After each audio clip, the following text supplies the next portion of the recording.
Welcome once again to Lehto's Law. Here's Steve Lehto. Hey, it looks like the end might be near for Buick, believe it or not. And this is one of those things, not immediately, but like I said, it looks like it's coming up because, we've already lost Pontiac, Oldsmobile, and Saturn from General Motors. And Buick is starting to, I don't know if they're winding down or not, but they're getting rid of cars. They're simply going to sell SUVs.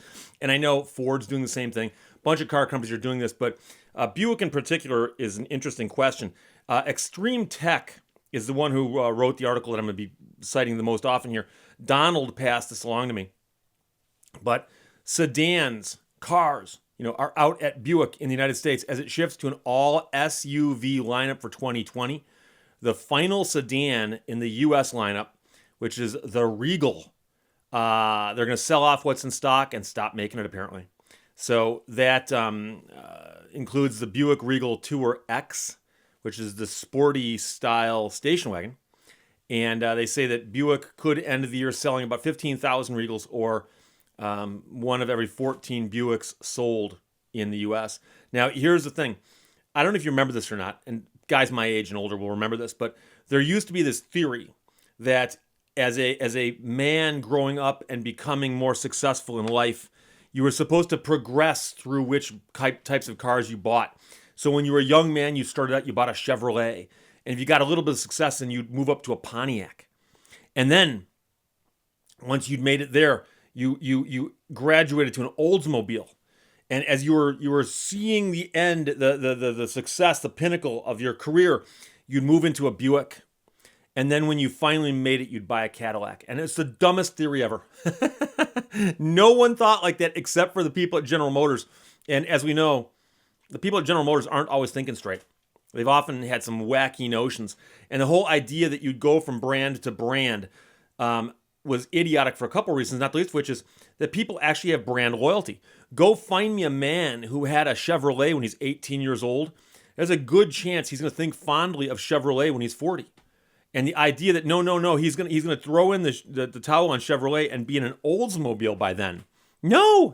When you're 16 or 18 driving a Chevrolet, you laugh at the guys driving the Oldsmobiles. And so I always thought that General Motors had finally figured this out when they changed the advertising for Cadillac. And I don't know if you remember or not, but they put out an ad campaign just a few years ago now, about 10 years ago maybe 15, I don't know. But in recent times for me.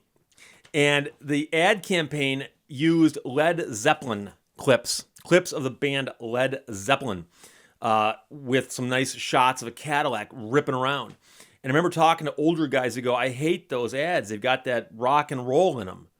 And I thought to myself, yeah, it's because they don't want to sell you a car anymore. They want to sell me a car. Okay? Still haven't bought a Cadillac, but at least they were thinking right. So the point is that Buick is now not even going to sell cars anymore. And this is as they shift in how people perceive them. Believe it or not, Buick had a huge foothold in China. And I remember talking to a guy from General Motors a few years back, and he goes, in China, Buick is like revered as being a status symbol. And I'm like, what? He goes, yeah, it is for some odd reason. So the problem is that the Chinese are apparently losing some of their love of the Buick. In 2017, for instance, Buick sold 1.23 million cars in China. 2017. 2018, that dropped to 1.06. So they dropped by, quite a bit. 2019, they're slated to sell under a million. So they went from 1.23 million 2 years ago to under a million this year. And again, that's, if you graph it, that's a slide. That's a slope in the wrong direction. So the Buick branding and the Tri-Shield logo now cover a range of vehicles designed, built, and or sold in China and Europe. But with the focus on so-called badge engineering, Buick has little technology it can point to as exclusively Buick. In the past year, GM got rid of the LaCrosse and the Cascada convertible. Its lineup going forward will be from smaller to larger, the Encore, Encore GX, the Enclave, and the Enclave Avenir. The Encore GX is not a trim line, but a separate model based on the recently announced Chevrolet Trailblazer. So badge engineering. And you have to remember, there was a time, I think 1977, 78, when there were cars that every single one of these groups, Chevrolet, Pontiac, Oldsmobile, Buick, Cadillac, maybe not Cadillac as much, but the other four, where you could find the Chevrolet version or the Pontiac version, and they were just simply the same car with different badges and slightly different trim levels.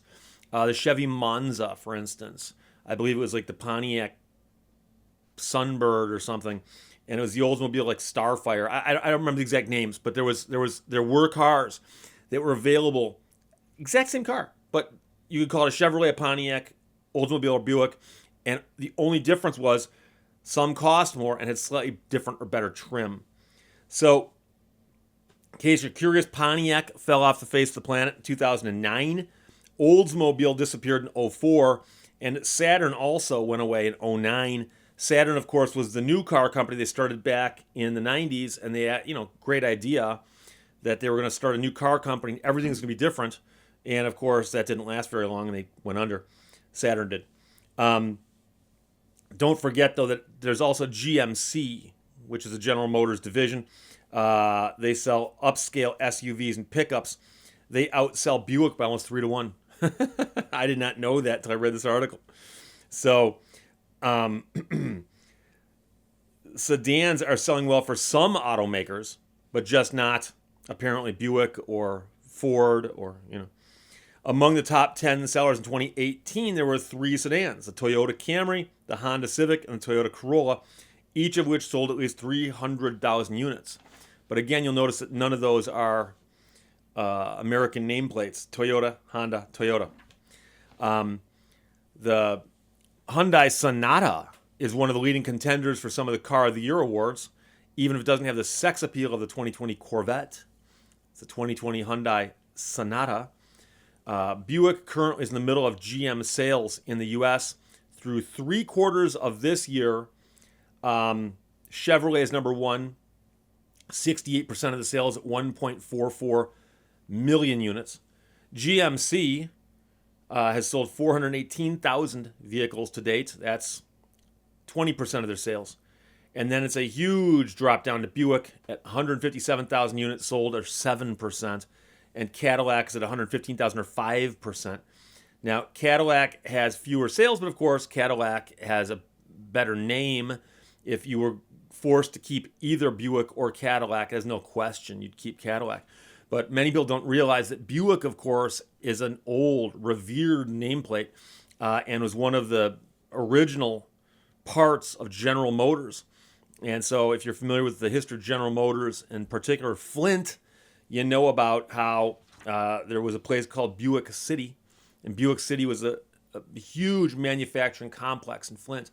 And at one point in time, it was the largest auto factory in the world, Buick City. Gone now, gone. So, times they are changing. So, again, here's the thing. Buick is struggling.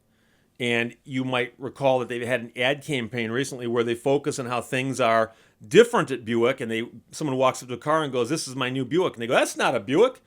And they go, "No, it is a Buick." And, I always, I'm not an advertising person. I've never worked in the advertising field, but I've watched a lot of advertising. And I think about a lot of stuff I see on, for sale on the television.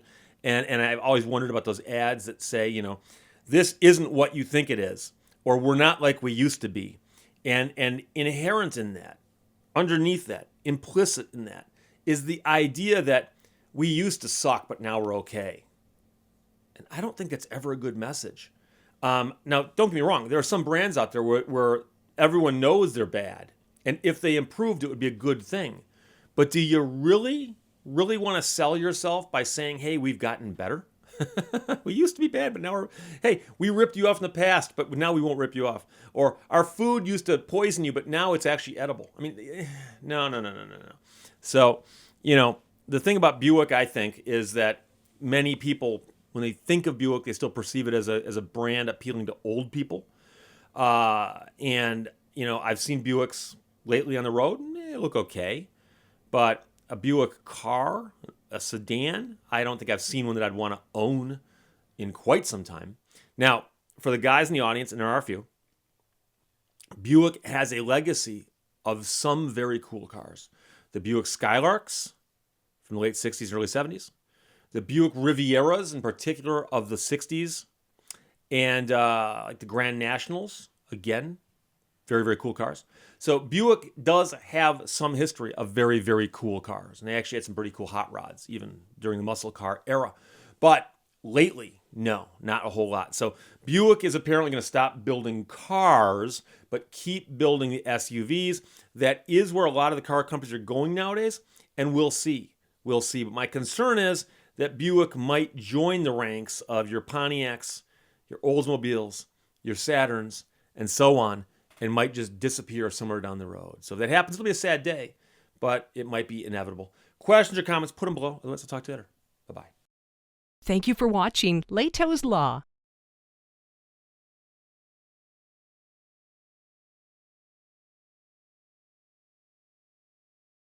Nobody puts baby in a corner.